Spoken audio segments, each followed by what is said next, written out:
Welcome to another episode of Chats with Yvonne. My name is Yvonne, and today's guest I actually went to high school with. I went to Metro Arts and Tech High School, which used to be in San Francisco, but it's no longer there. Actually, we were the last class to graduate from Metro in that year. And during our time in high school, we gave presentations to our peers, teachers, and communities for what felt like every other week during our high school career. And the idea behind that was that we present our work out loud, showcasing our learning. And if you want to learn more about how this curriculum worked, you can look up project-based learning at Envision. And the reason I wanted to connect with people from my high school was because we all went through this unique experience and came out of it with different key learnings, but definitely one of those being public speaking. And with that, I'll stop talking and I'll pass it over to Helen to introduce herself. Helen, over to you. My name's Helen. Like she said, we went to high school together. I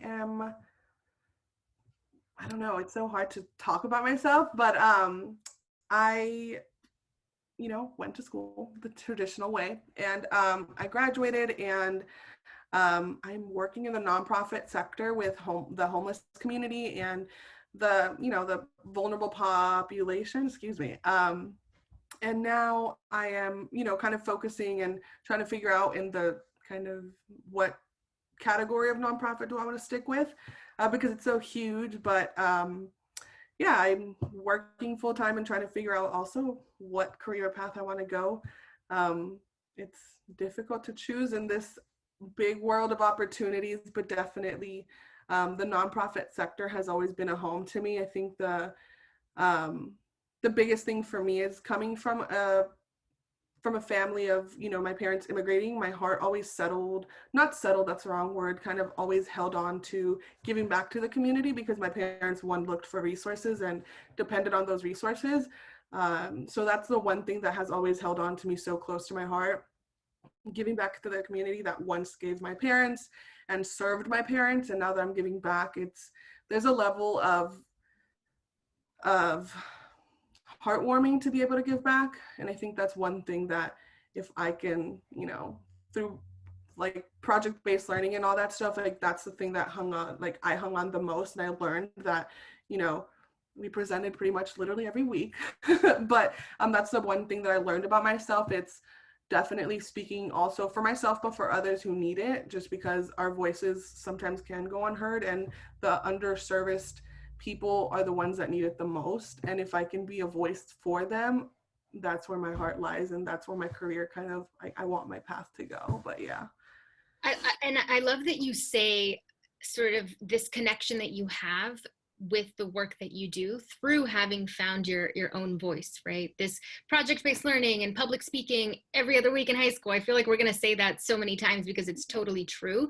But one of the things that I truly advocate for is getting that experience with using your voice in whatever way you'd like to, right? Because I find that it connects you not only to other people, but to your own purpose as well. And it sounds like you've found that within the nonprofit space, which I think is awesome. Yeah, definitely. I think it's challenging because I'm 25, and traditionally people by this time, they're like, I know what I want. And I think in this day and age, the things have transitioned a lot, and you don't go the traditional route. We were talking earlier, I think sometimes education is for some and it's not for everybody, and you can go the non-traditional route. And, going through this and finding my way of trying to figure it out, being 25 and still being kind of in limbo of like the sector I want to go in, because in the nonprofit world, there's adult, there's family, there's youth, there's so many like sectors. But yeah, definitely just voicing and finding that niche of what you love. It's for sure. That's what like I took away from high school. And it, like, you can talk about endlessly the connections that you can have, because high school is, very detrimental time in someone's life. It's going from the age of like 14, 15 till about 17, 18. And those are very pivotal times in one's lives. And you start learning more about yourself. Did I know at 17 what I was going to graduate, and when I was going to graduate, what I wanted to major in? Absolutely not. And I Yeah. feel like that's something like I hung up on. I was like, what do I want to do? I feel like I just passionately devoted myself for the past, 6 months of presenting, or not presenting, of collecting all these artifacts and getting ready to present. But I feel like I'm defending myself, but I'm not defending everything that, like, it's going to be the aftermath of high school. This is just the beginning of my life. Yeah. Yeah. And what High school. what Helen is referring to there is we sort of talked a little bit before this, but essentially from freshman year up until senior year, we had what we called benchmark portfolio defenses and exhibitions all throughout. So what that meant was every semester we took big projects that we were working on across all of our classes, found some connection between them, and our exhibitions were, we created a poster, we created some kind of project, and our families and the teachers and all other students came by and we talked to them about the work that we were doing or that we had done and completed for that semester. And then we had benchmark portfolio defenses, which happened sophomore and senior year.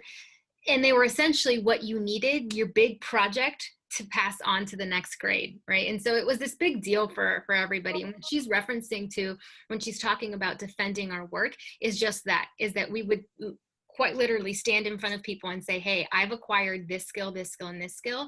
These artifacts, my project, show that I've done that. And this is why I deserve to move on to the next grade, right? And so I remember the sentiment around it when we were freshmen being like, why do we have to do this? No Yeah. other school in the Bay Area does this. Why do we have to be the ones to do this? To maybe senior year, we're all like, this is just part of what we do. This is part of our everyday, right? And so part of the reason why I truly believe that public speaking is a skill set that anybody who perfects it will be good within across industries is because I see that, right? From our freshman year up until our senior year, it became part of our everyday. And that's what we do. We talk every day to people, we communicate to people. And so, Helen, I'd like to hear from you what you thought in your experience. How would you describe in your own words that portfolio defense or just the public speaking experience that you got in high school? Candidly. Yeah. I don't know. It was a lot of work. I think that workload for sure, because from freshman to sophomore year, what's interesting about those years too, it's also, it's college based, right? That's the other spectrum of things with Metro. It was college based. So not saying that the curriculum was harder or anything, but I feel like the expectations were also a little higher in some extent. Mm-hmm.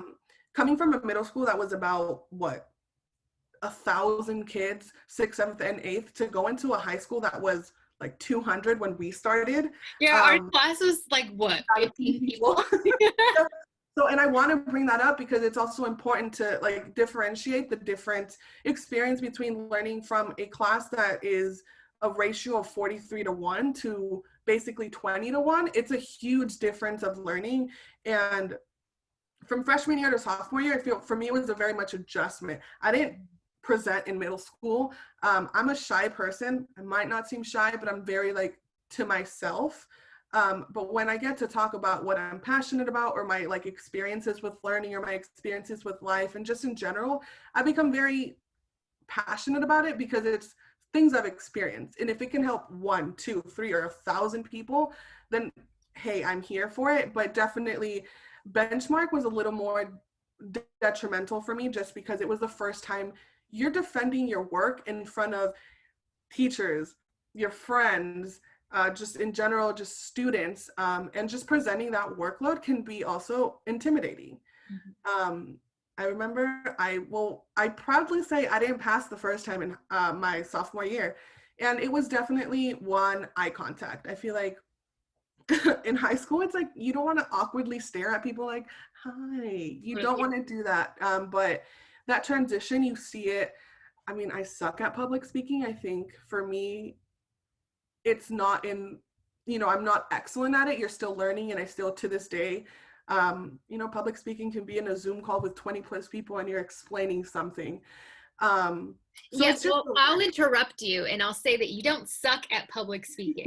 I'm just saying that because you're doing it right now, right? And one of the things that you said is you really become when you love talking when it's something that you're passionate about, right? And so that's an important factor in what I think differentiated our education as well, or this project-based learning and public speaking, because yeah, there were assignments that we had to do, but our research papers, we got to choose what it was. There were some things where we had a little bit more control over this kind of stuff that we were talking about. And I also think that it served us as this reflection piece, right? We were able to see our growth from freshman year to senior year, right? And you're right, there's a lot of people, by the way, like not everyone passes their first time, right?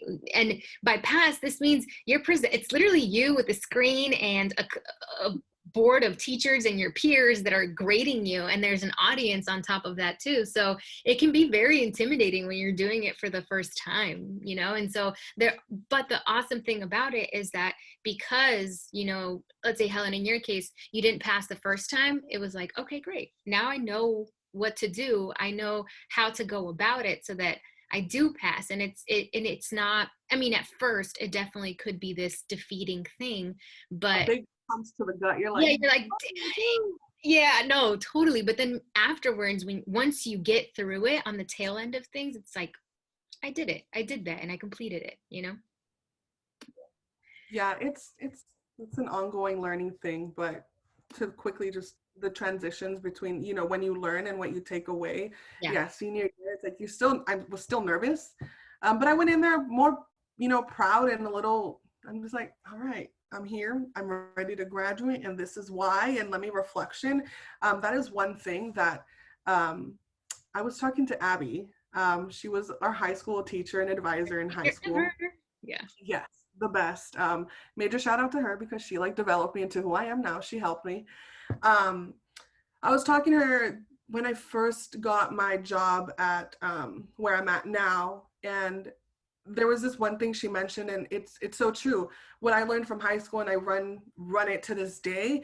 I become I love doing self-reflection, and in high school, that's what I learned, because if you don't know how to self-reflection, then you don't grow. You have to do a little bit of self-reflection in order to learn what you've done, take it and learn from it. And that's something that Abby's like, I never have to worry about that because you know how to do that self-reflection. Yeah. And that's so important. That's one of the ways that I think we become great public speakers is reflecting, because you get to know yourself. You get to understand what your personality is. What kind of speaker do I want to be? What kinds of things motivate me to speak and to use my voice? And then I have this other thing, which is connect, right? Once you know where you are and where you stand, you can then connect and tell your stories to other people. And that's part of sharing it. So I think reflection was definitely another lesson that we had from public speaking in high school. Yeah, that's the biggest takeaway. Definitely, if I can highlight one thing, it would definitely be reflection, because at the end, that's what, if you think about it, benchmark and then going senior year for our defense, it was just reflectioning. They wanted information about your project, but ultimately, what did you take away from it? I wish I remembered my metaphor. I really do, because I feel like it was good, but it's not good. I guess it wasn't great for me to remember. No, I'm sure it was. High school seems like it was yesterday and like it was years ago. Yeah. By the way, mine was a slingshot. Don't ask me.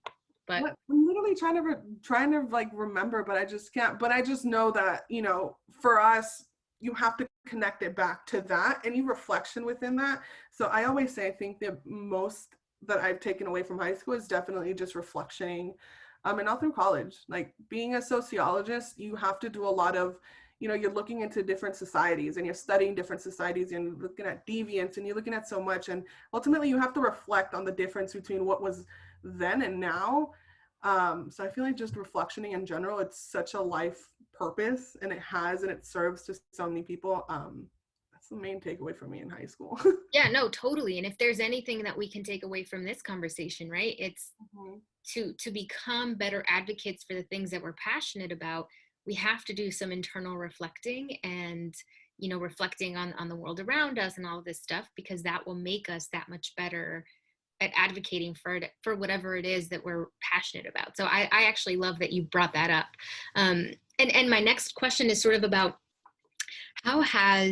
because when I say public speaking, people automatically get really nervous maybe, or think, oh, I suck at public speaking, I'm not a great public speaker, right? But what is public speaking? It's speaking in public. It's speaking to you. It's interactions with people every day, right? So how do you, and this question is more to kind of demystify and the idea of public speaking for some, but how does public speaking show up for you in your day to day, or, how do you engage in it and get better at it?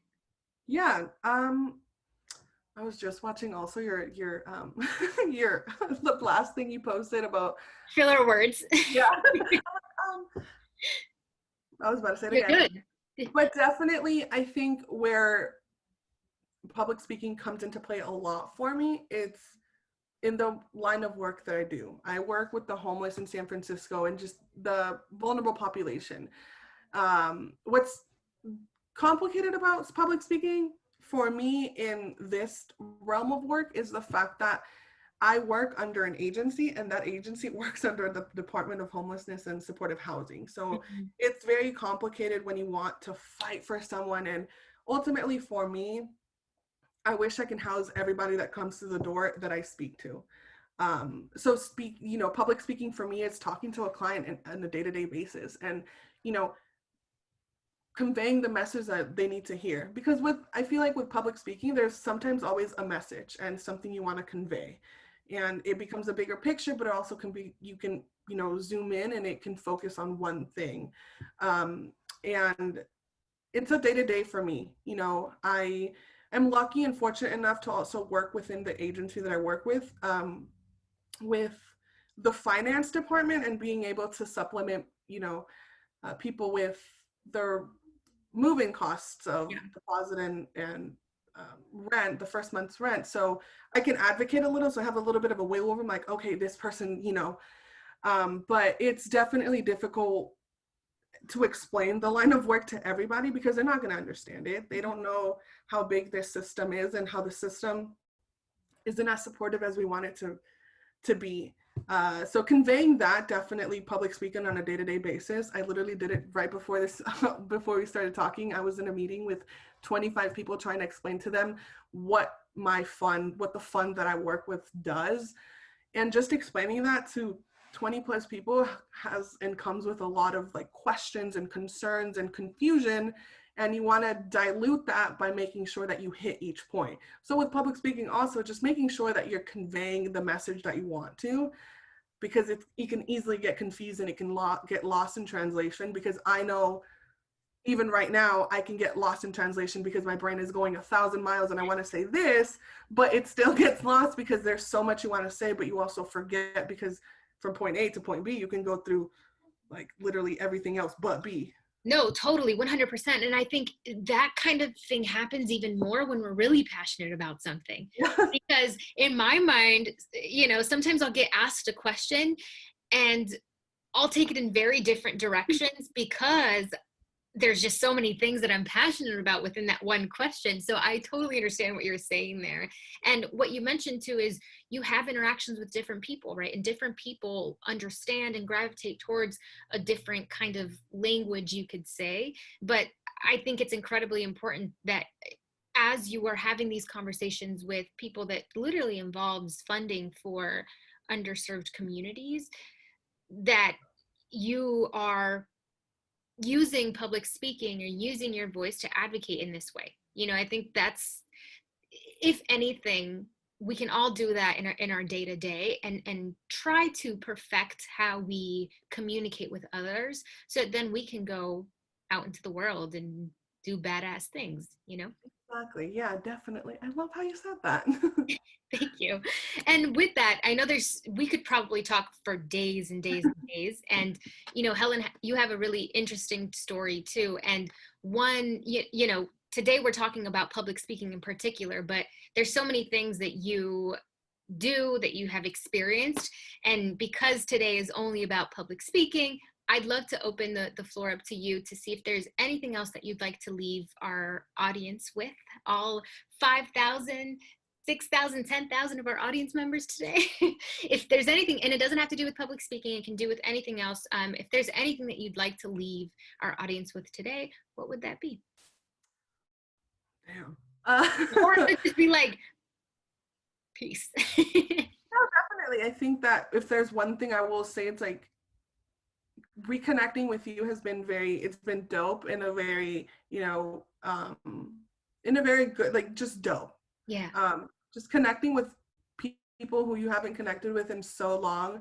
All I have to say is keep kicking ass, keep being the badass that you are. And I love to see, what you're doing. That's all I have to say. But it's really dope to see from this side. It's really dope to see like the progress of, seeing the successes of people I went to high school with.